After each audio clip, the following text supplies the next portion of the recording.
हाथ पैर में दर्द व ऐंठन, काफ पेन, जोड़ों और हड्डियों में दर्द 99% बिल्कुल ठीक हो जाएगी।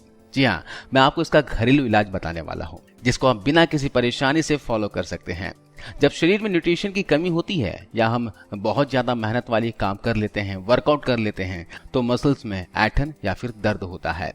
अगर दर्द ज्यादा मेहनत या फिर वर्कआउट करने की वजह से हो तो सिर्फ आराम करने से ठीक हो जाता है, लेकिन अगर बॉडी में न्यूट्रिशन की कमी हो तो ये दर्द बार बार होगा और लगातार बढ़ता जाएगा।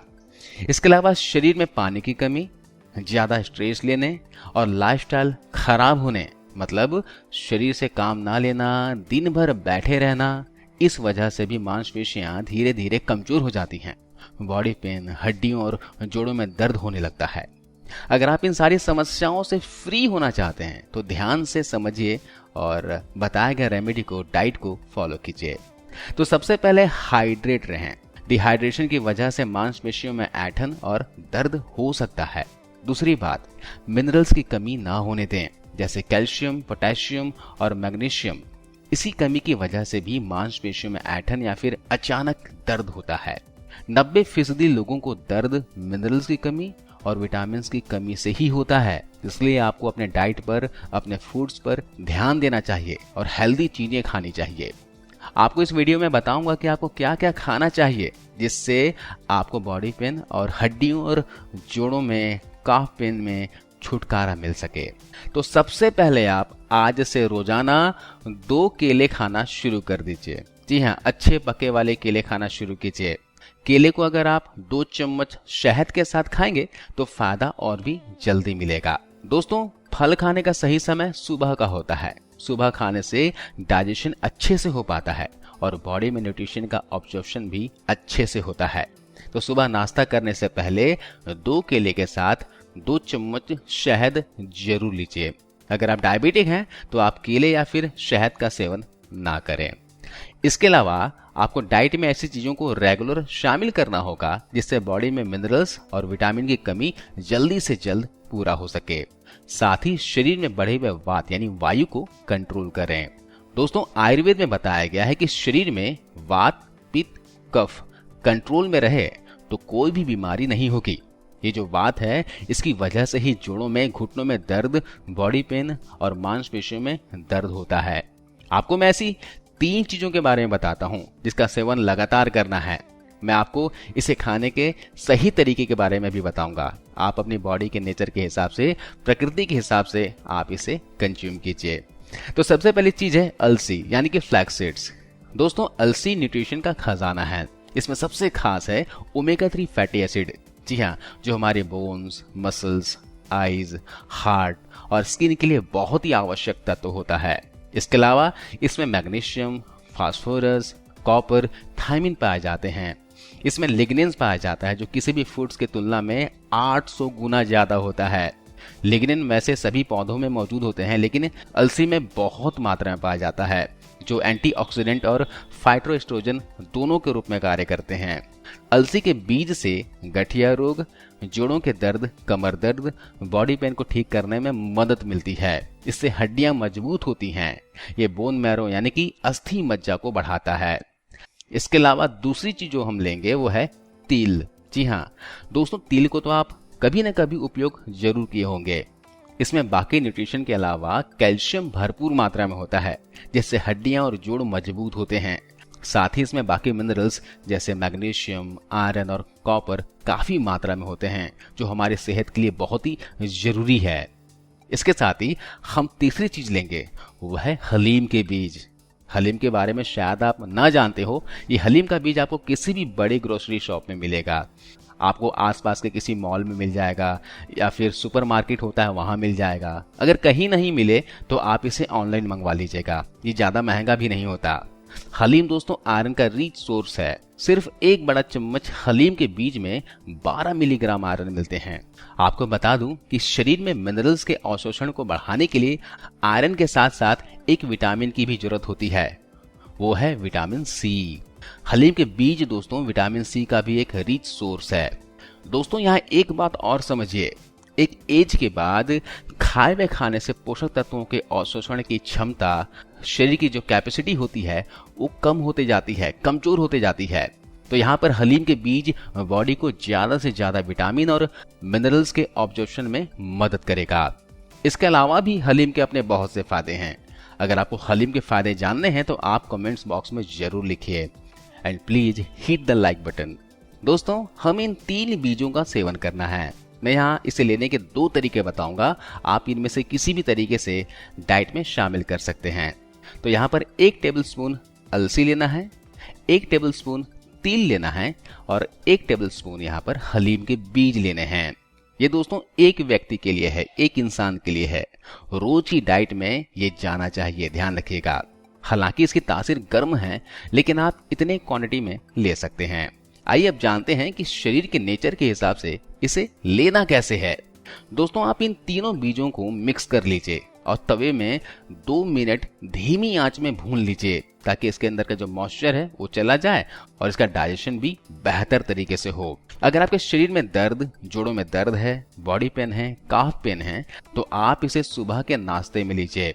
सुबह नाश्ते में अगर आप रोटी पराठे वगैरह खाते हैं तो आटा गूंथते वक्त आपको इन्हें आटे में कूट कर मिक्स करना है और रोटी बनाकर खाना है। नहीं तो आप इन्हें कूट कर किसी सूप में या जूस के साथ भी ले सकते हैं। अगर शरीर का नेचर गर्म है, यानी गर्म चीजें खाने की मनाही है, गर्म चीजें खाते हैं तो आपको तकलीफ होती हो, तो आप इन्हें कूट कर बटर मिल्क यानी छाछ के साथ या फिर दही, लस्सी के साथ लीजिए। इस तरह यह शरीर में गर्मी नहीं बढ़ाएगा। इसके अलावा अगर आपको सर्दी, खांसी, जुकाम है तो आप इन्हें ऐसे ही खाकर ऊपर से गुनगुना पानी पी लीजिए। दोस्तों, आप इन बीजों को 2 बार में भी ले सकते हैं। एक खुराक सुबह नाश्ते के साथ ले लीजिए और दूसरी बार दोपहर के खाना खाने के साथ लीजिए। आप इसे बिफोर मील या फिर आफ्टर मील भी ले सकते हैं, कोई दिक्कत नहीं है। खाने के द्वारा आप इन तीनों बीजों को ले सकते हैं। बहुत से लोगों के मन में क्वेरी होगा कि भाई इसे रात को सोने से पहले ले सकते हैं, तो इसे लेने का सबसे बढ़िया समय होता है सुबह का। सुबह लीजिएगा तो इसका डाइजेशन बेहतर तरीके से हो पाएगा और शरीर को इसका न्यूट्रिशन पूरी तरीके से मिल पाएगा। तो आप रात को लेने के बजाय इसे सुबह ही लीजिए। कोशिश कीजिए कि सुबह नाश्ते के वक्त ले लें या फिर दोपहर के खाने के वक्त ले लें। दोस्तों, यकीन मानिए ये इतना जबरदस्त रेमेडी है कि इसके इस्तेमाल के कुछ दिन के बाद से ही आपको हाथ पैर में दर्द, जोड़ों में दर्द, काफ पेन, मसल्स पेन या फिर सर्वाइकल पेन हो, इस तरह की दिक्कत में आपको आराम मिल जाएगा। गठिया है, अर्थराइटिस है या फिर शरीर में यूरिक एसिड बढ़ा हुआ है तो भी आप इसे ले सकते हैं। इस रेमेडी को फॉलो वे लोग भी कर सकते हैं जिनको डायबिटीज है, जिनका थायराइड लेवल बढ़ा हुआ है या फिर जिन्हें ब्लड प्रेशर की समस्या है। बेफिक्र होकर इसका इस्तेमाल कीजिए। ये नेचुरल है दोस्तों, इसका किसी भी प्रकार का कोई भी साइड इफेक्ट नहीं होता।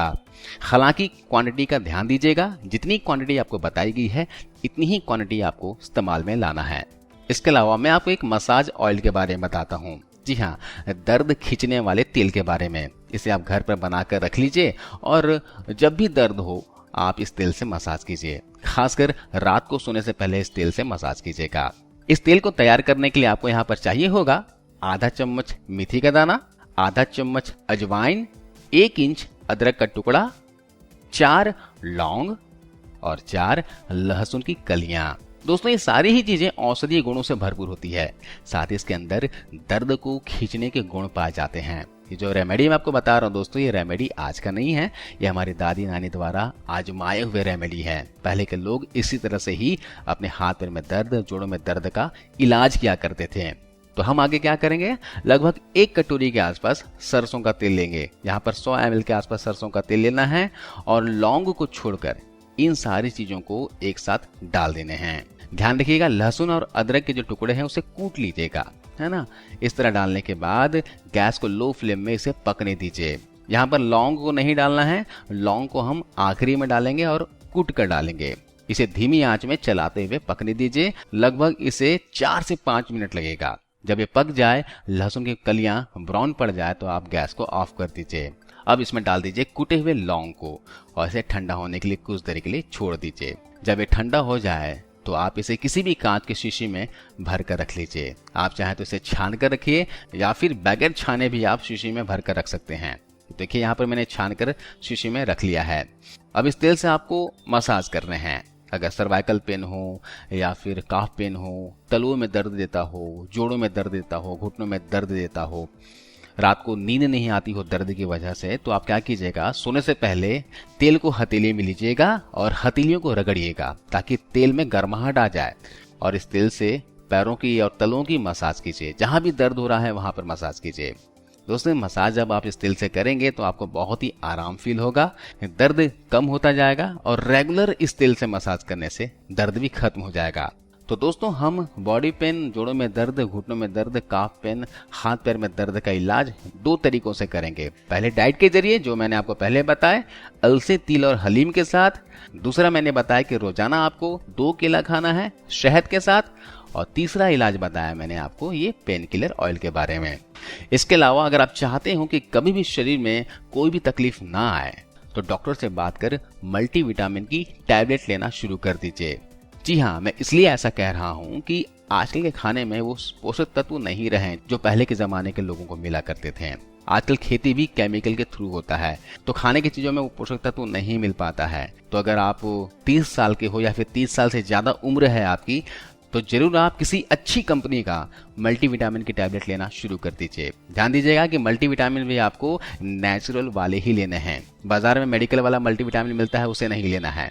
आपको लेना ही है तो नेचुरल मल्टीविटामिन लीजिए। जी हाँ, आयुर्वेदिक मल्टीविटामिन भी बाजार में मिलते हैं, आप उसे ले सकते हैं। तो दोस्तों, आज के इस वीडियो में बस इतना ही। वीडियो ये जानकारी कैसे लगी आप हमें कमेंट कर बताइएगा, और इस वीडियो को अपने मित्रों के साथ, परिवार के सदस्यों के साथ शेयर कीजिए, ज्यादा से ज्यादा लोगों तक पहुंचाइए, और अपना प्यार और आशीर्वाद हमेशा बनाए रखिए। तो कल एक नई वीडियो के साथ मिलता हूं दोस्तों, तब तक अपना ख्याल रखिए, खुश रहिए।